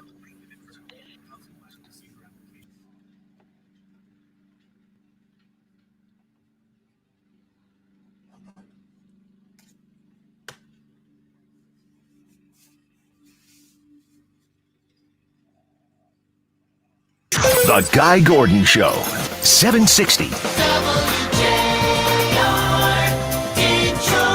Here's special guest host Kevin Dietz. It's Monday, July 27th, and the lines are open. The number to call, 1-800-859-0957, 1-800-859-0WJR. We want to hear from you. We've been talking about Tigers opening day. It's tonight. Would you go if you could? Disney World's open, but attendance is abysmal. Would you go? Would you spend the money? The Jimmy Hoffa disappearance anniversary is this week. What do you think happened to him? Let's go to the callers right now and check in. Bill in Dearborn is on the line. Bill, thanks for calling the Guy Gordon Show. Hi. Yes, I would go to the Tiger game if I could sit inside the seats right now. And as it looks, we're not going to be able to do that. But on the other hand, if I went there and there's any kneeling during the national anthem, or if there's a BLM sign anywhere in the place, I'm done with baseball, period, except for maybe Little League. And it's crazy. It's just the whole thing's crazy, and I will not go to my favorite restaurants until I can walk in and sit down and not be waited on by someone with a mask. So I feel bad for the restaurants. I feel bad for the people that work at the restaurants, but I'm not going to any of it till the governor releases us from her grip that she has, which she shouldn't have. But anyways. Do you believe the numbers that you're seeing? Bill, do you believe the numbers that you're seeing? Numbers? It's so hard to say because numbers can be pulled out of anywhere. So I've been to Lansing on April 15th. I've gotten my hair cut in Owasso twice, and I've had a great time. I've been up north with people. Nobody's hiding or anything. I don't know anybody that has got it. And if they do, I welcome it. If I get it, I'm 69 years old. I said, if I get it, I get it. So I'm not trying to get it. But if it happens, it happens. It's in the air. Went to the zoo yesterday. 1 inch thick glass between us and the tigers, and we got to put our mask on because they're very sensitive. So who's going to blow their nose up over the top of the glass? I tell you, I do agree with you on the restaurants. I feel like, I want to go to my favorite restaurant. I have a family of 5. It's expensive to go, and I go and it's not the same experience. And I'm not sure I want to pay for that just yet. And I want to support the local businesses. I don't want them closing on me, but it's definitely not the same. And we've been taking food to go or cooking at home more than we've been going to sit down in the current situations. Bill, thanks for calling. We appreciate you checking in on the Guy Gordon Show. Let's go to Dan in Detroit. Dan, you're on the Guy Gordon Show. Sir, I'll probably sound crazy, but I truly do know what happened to Jimmy Hoffa. I had a friend named John Lazarus. If you go back to the Detroit News, his father made the front page 6 times. They called him Con Man of the 70s. And he told me that I guess they were in some kind of dispute, but his father's attorney was F. Lee Bailey. But all I gathered out of it is that they had crematorials, and he told me that he knew Jimmy Hoffa he called him Uncle Jim. And at the time, at the same period of time, I guess they were doing something with Kentucky Fried Chicken, and his father was cheating Colonel Sanders out of a lot of the Kentucky. They got him addicted to pain pills. But he told me they bought 3 crematorials, and I'll tell you how much I would swear on it. A week before he killed himself on Gratiot, he stepped in front of a truck. But a week before, he called me crying, and he said, "Danny, I've tried to call the FBI. Nobody will listen to me." He said, but the day Jimmy Hoffa came up missing, his father took him to a cemetery. And there was 4 or 5 cars there, he said, and he's seen him just dragging someone in through the side door, like someone, almost like if it'd be a dead body. You're dragging it by the pant leg. And he said they wouldn't let him go inside, but they kept going back and forth all day, in and out. And the next day, his father told him, Uncle Jim won't be coming around no more, because he was a little kid. Now, he's told me that story for 10 years, the same story. And I would always, quiz him to see if something changed. And nothing ever changed. So if he was a liar, he was a real good liar. But I can tell you this. A week before he died, he stepped in front of a truck. He called me crying one night and told me the same thing. I don't know if he was on some kind of drugs, but he was asking me if God would forgive him for not telling what had happened. And he said, Danny, I want you to know I've tried to tell him, but no one will listen to me. and I truly believe every word he said. I'll tell you what, just to verify what I'm saying, his name was Lazarus. The last name is Lazarus. And anybody out there listening that knows that last name, I know they believe what I'm saying, but his father was on the front page of the Detroit News. Because when he first told me, I thought he was nuts. And then he kept showing me all of the scandals and all of the frauds that his father, with a number of other people, had pulled off. And I truly believe every word he said was the truth. All right, Dan, thanks for calling the Guy Gordon Show. That is a common theory of what may have happened to Jimmy Hoffa. The next dig, of course, is going to be in New Jersey, though, so it'll be a while before we get back to that theory. Let's check in with Shelley and Warren. Shelley, thanks for being on the Guy Gordon Show. Hello, you were talking about amusement parks? Yes. And would you go? At the end of June, we went to Dollywood in Tennessee. And how was that? And we loved it. It was great. They're only keeping it to a certain capacity. I mean, when we go on there on a God-given great day, the place is like up to 20,000. And if they were touching, even a quarter of that, less than, every place were hand sanitizing stations. When you got on rides, they sanitized your hands right then and there. They had bottles that the attendants walked by and sanitized your hands. They were very avid on the mask. And the park was pretty empty. So we had no problem and no insecurities of going there or even staying at their resort, which is Dreammore. All of the fun and less of the people and less of the lines. Not a bad deal. It was great. Yeah. I mean, it was more or less walk right on ride. So it was great. I mean, that's awesome. We were hearing everybody bitch about turning in and cashing in their passes, and we didn't. Well, good for you. Maybe the people who are thinking about Disney World right now may change their mind and go, because it's pretty empty down there as well. Shelley, thanks for calling the Guy Gordon Show. Let's check in with Jim in St. Clair Shores. Jim, welcome to the show. Hey, how's it going? Good. How are you doing? Not too bad. It's nice to hear a level head filling in for Guy. That's nice. Oh, and, come on, Guy's very level-headed. Yeah, but anytime anyone remotely critiques the governor, he comes unglued. But aside from that, I just wanted to say, Hoffa is actually buried on the 696 ramp to southbound 75. 696 to southbound 75. Was it under construction at the time? That particular ramp actually was.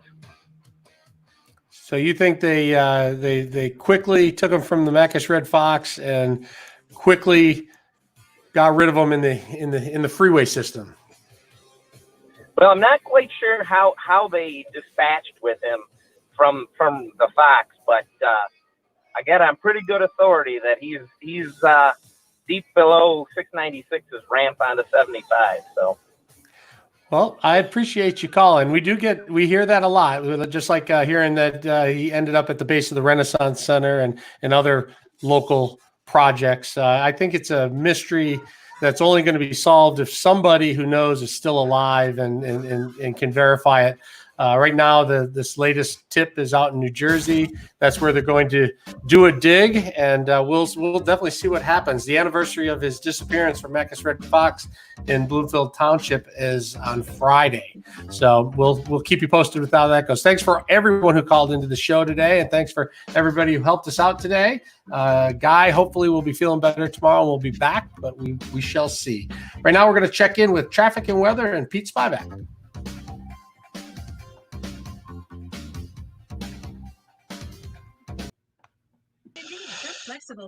All right, Kevin. Pleasure as always. How can you let them pick on poor Guy when he's not here to defend himself? Well, I thought you did a good job of defending him there. You can see me snickering in the camera in the back. All right. Well, thanks everyone for chiming in, and Kevin, hopefully I'll see you soon. Thanks, guys. Sounds good. Take care. Thanks for all your help. You got it. See ya. All right. Let's see. We are